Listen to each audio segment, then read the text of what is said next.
চাট। তো চলুন দেখে নিই কী করে বানালাম আজকের এই সুন্দর টেস্টি রেসিপিটা।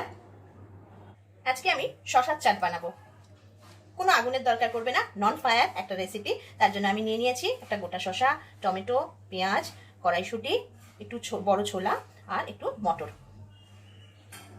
প্রথমে আমি এখানে শশাটা ছাড়িয়ে নিয়েছি, শশাটাকে ঠিক মাঝখান থেকে কাট করে নেব। এবার শশার ভেতরের যে দানাগুলো আছে সেগুলোকে আমি বার করে নেব। শশাটা এরকমভাবে পুরো খালি করে নিয়েছি মাঝখানটা। এই শশার ভেতরের যে পোর্শনটা আছে এটা আমি কুচি করে নিয়ে নেব। এবার যে পেঁয়াজ আর টমেটোটা রেখেছিলাম সেটাও কুচি করে নেব। পেঁয়াজটা এরকম করে কুচি করে নিয়েছি, টমেটোটাও নিয়ে নিয়েছি।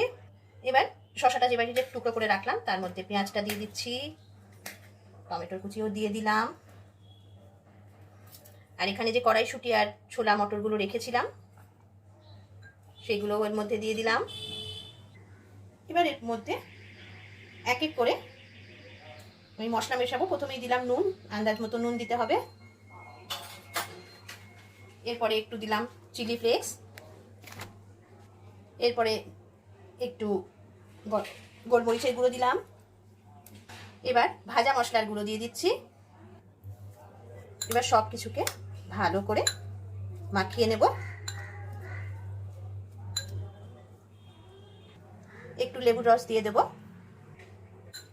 আমার এই পুরটা তৈরি হয়ে গেছে। এবার আমি এই পুর থেকে শশার মধ্যে এই পুরগুলোকে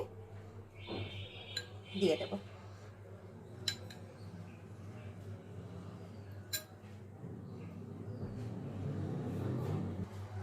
এইভাবে শশার খালি জায়গাটাতে পুরটা দিয়ে রেডি করে নিয়েছি।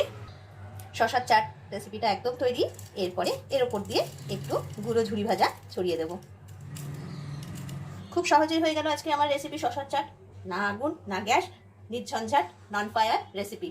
আশা করি আপনাদেরও ভালো লাগবে। চটপট বানিয়ে ফেলুন, টেস্ট করুন আর আমাকে কমেন্ট করে জানান আজকের রেসিপিটা কেমন হলো। এতক্ষণ আমার সঙ্গে থাকার জন্য থ্যাংক ইউ।